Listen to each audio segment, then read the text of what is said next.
So are you worried about what and how to report to the senior management and the board? This is one of the essential requirement of the chief audit executive to report to the senior management in an effective manner, to communicate to them on frequent basis. We are covering here Standard 2060 on the reporting to the senior management. The Standard 2060 is one of the most important standard. And what is the beauty of this standard is it covers and collects all the requirements of the reporting to the senior management and board around all this internal auditing standards and club them together through this standard. So whatever is the primary reporting requirement for a chief audit executive, the CAEs should refer to this standard and they will get the overall collective information of how they can report and communicate effectively.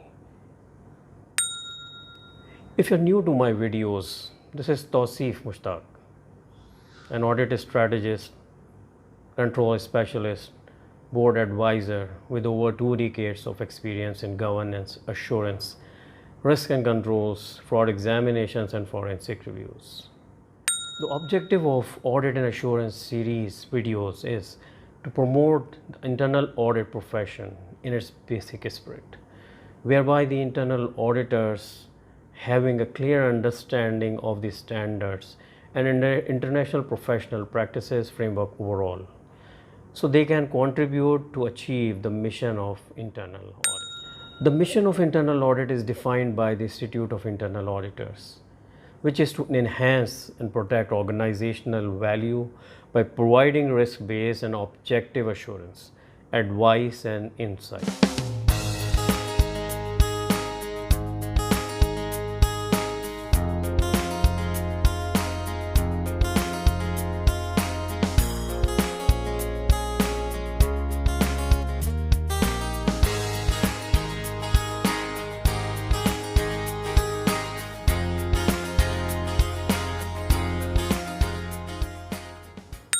So let's start by asking some interesting questions from ourselves relevant to this standard. Who determine the frequency and content of reporting? What information must include in chief audit executive's reporting? Who determine the frequency and form of reporting, the reporting schedule, and the importance and urgency of audit information? How to maintain and track consistent and effective communication. So the basic requirement of Standard 2060, reporting to senior management and the board, is that the chief audit executive must report periodically to senior management and the board on the internal audit activities, purpose, authority, responsibility, and performance relative to its plan and its conformance with the code of ethics and the standards. Reporting must also include significant risk and control issues, including fraud risk, governance issues, and other matters that require the attention of senior management and the board. So who determine the frequency and content of the reporting? The frequency and content of reporting are determined collaboratively by the chief audit executive, senior management, and the board. The frequency and content of reporting depends on the importance of the information to be communicated and the urgency of the related actions to be taken by the senior management and the board. What information must include in chief audit executive's reporting? The chief audit executive reporting and communication to senior management and board must include information about the audit charter, independence of the internal audit activity, which is one of the most important area, the audit plan and progress against the plan, resource requirements, results of audit activities, conformance with the code of ethics and the standards, and action plans to address any significant conformance issues, management responses to the risks, that in the chief audit executive's judgment may be unacceptable to the organization. This means that if there are some findings which the management is not agreeing to the risk we are highlighting, then and we think as an internal auditor or as a chief audit executive that this is a very important risk and management should accept to mitigate this risk, then you may report this directly to the chief audit executive that these are those cases which management doesn't agree with us. But this is something which it should not be regular. The internal auditor needs to develop their ability to convince management by highlighting a proper risk. Also, all these points which are written there in the reporting are very important and can provide guidance to the chief audit executive to prepare their dashboard for the management or the board. So let's go into the details of how to implement this standard. In implementing the standards related to communication, the chief audit executive will usually want to understand the reporting related expectations of senior management and the board, which may be stated in the audit committee charter, or the internal chief audit executive may have some meetings in between to get the feedback and record those feedbacks. The three parties, the chief audit executive, board and senior management, typically discuss and collaboratively determine the frequency and form of internal audit reporting and the reporting schedule that is most appropriate for the organization, as well as the importance and urgency of various types of audit information. So how to determine an important and urgent matter? It also may be helpful to agree in advance on the protocols for the chief audit executive to report important and urgent risk and control events and the related actions to be taken by senior management and the board. The chief audit executive may find it helpful to establish or review: number one, the internal audit charter, including the internal audit activities, purpose, authority, responsibility; the internal audit plan and KPIs to measure the internal audit activities progress towards accomplishing the plan; and number three, quality assurance and improvement program, which gauges the internal audit activities conformance with the mandatory guidance of the IPPF and the processes for identifying significant risk and control issues. So what are the considerations for implementation? Standard 2060 allows flexibility in the frequency and content of reporting. Nevertheless, it notes that these factors will depend on the importance of the information and the urgency with which senior management and or the board might need to act on the communications. Additionally, some standards have specific requirements regarding frequency. For instance, items that must be communicated at least annually include the internal audit activities organizational independence, which is covered via standard 1110, and the results of ongoing monitoring of the internal audit activities performance, which you can refer to standard 1320.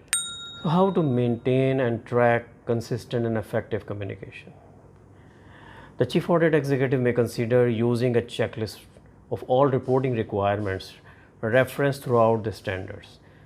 This may include following subjects: internal audit charter, organizational independence of the internal audit activity, internal audit plans, resource requirements and performance, results of audit engagements, quality assurance and improvement program, conformance with the code of ethics and standards, and significant risk and control issues, and management's acceptance of risk.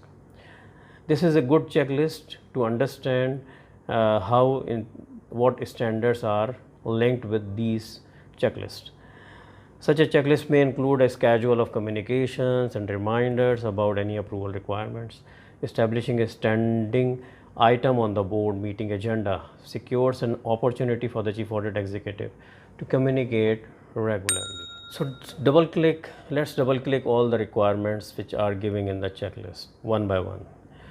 First is the internal audit charter. So according to Standard 1000, purpose, authority and responsibility, the internal audit activities purpose, authority and responsibility must be formally defined in the internal audit charter. The chief audit executive is responsible for periodically reviewing the charter and presenting it to the senior management and board for approval. The mission of internal audit and the mandatory elements of the IPPF, which are acknowledged in the charter, should also be discussed according to Standard 1010, which is recognizing mandatory guidance in the internal audit. The second point in the checklist is the organizational independence of the internal audit activity.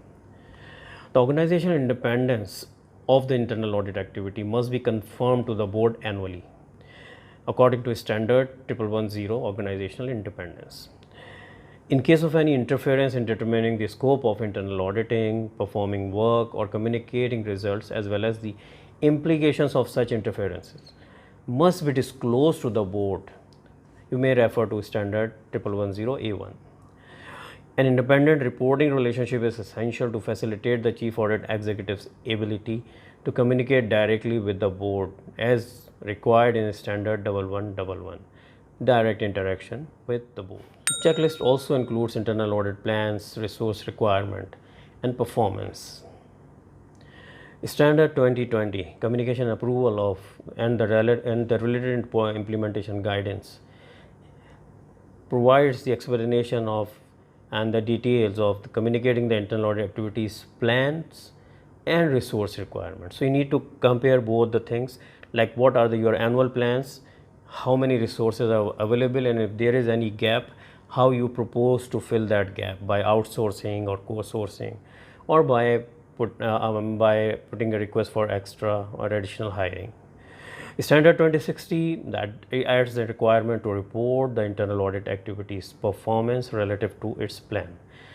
This is an opportunity for the chief audit executive to illustrate the value enhanced and protected by the internal audit activity and the implementation of its recommendations. To quantify the level of performance, many chief audit executives uses KPIs such as the percentage of audit plan completed, percentage of audit recommendations that have been accepted or implemented, status of management's corrective actions, or average time taken to issue reports. In addition, updates on any special requests made by the board senior management may be discussed during board meetings.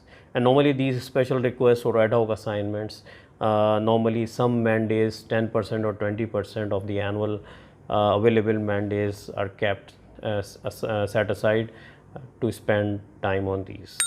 The next item on the checklist is results of the audit engagement.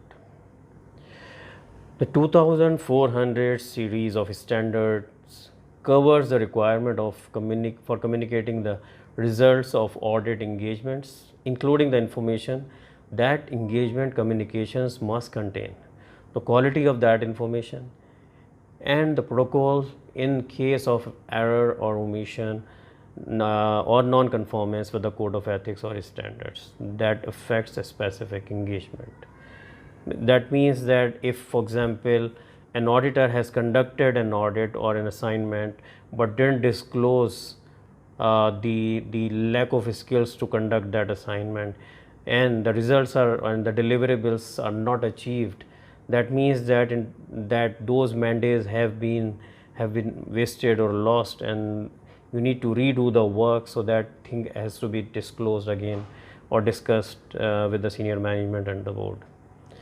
Standard 2440, disseminating results, discusses the chief audit executive responsibilities related to the final engagement communication. And Standard 2450, overall opinions, describe the criteria for issuing an overall opinion. So next item in the checklist is my favorite subject, which is quality assurance and improvement program. The 1300 series of standards cover the chief audit executive's responsibility for developing and maintaining a quality assurance and improvement program that includes internal and external assessments. Standard 1320, reporting on the quality assurance and improvement program, lists the requirement of chief audit executive's communication to the senior management and board, including that this reporting must occur as the assessments are completed. However, the results of ongoing monitoring of the internal audit activities performance, which is part of the internal assessment process, must be reported at least annually.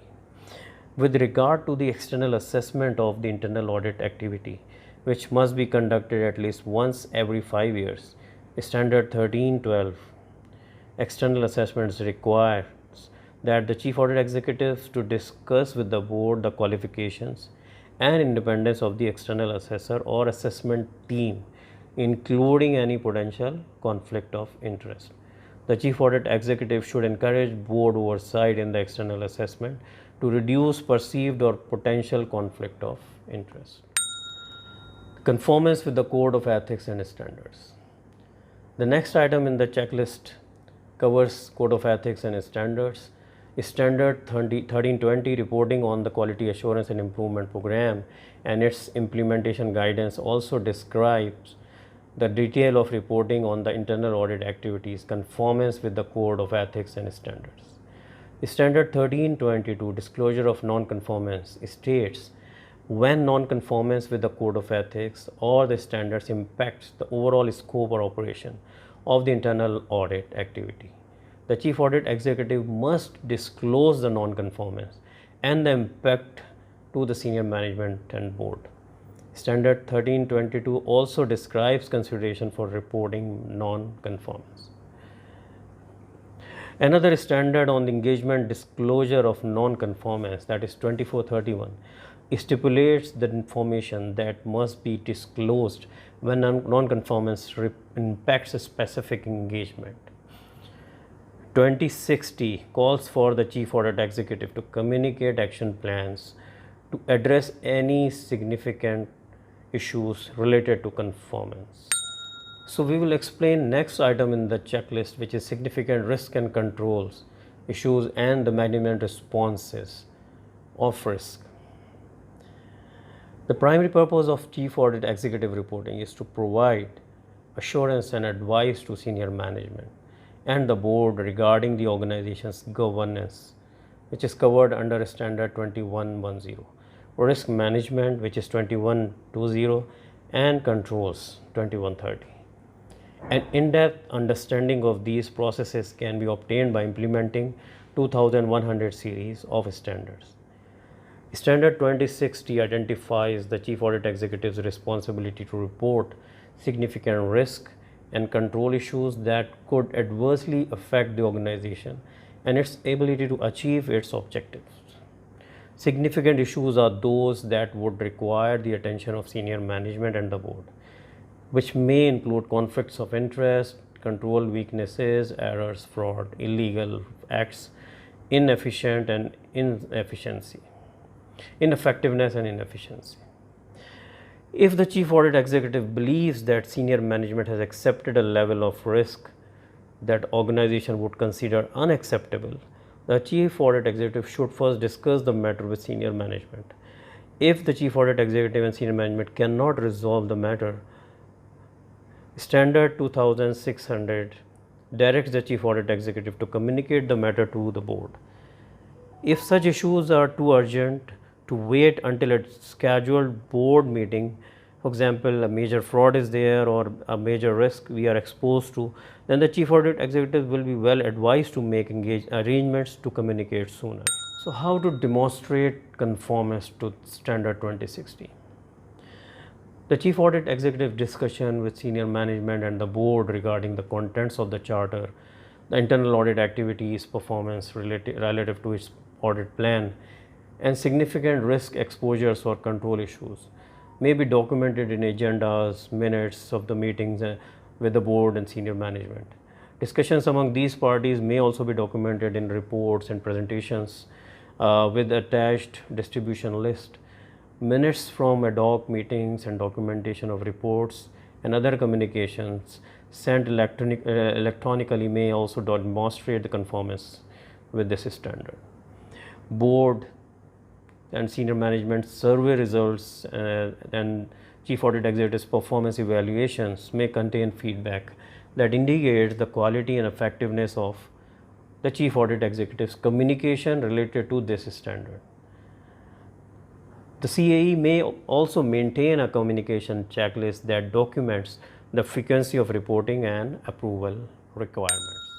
So that completes our review of Standard 2060, a very important standard, and I would advise all of you to go through this comprehensively, spend time on this and understand what is the best way to report. Please share my videos to others so that others can also get benefit from these. Like my videos, subscribe the channel, and please give your suggestions in the comments so I can improve the way I am sharing these contents and all the data, the way I am sharing it. Thank you so much.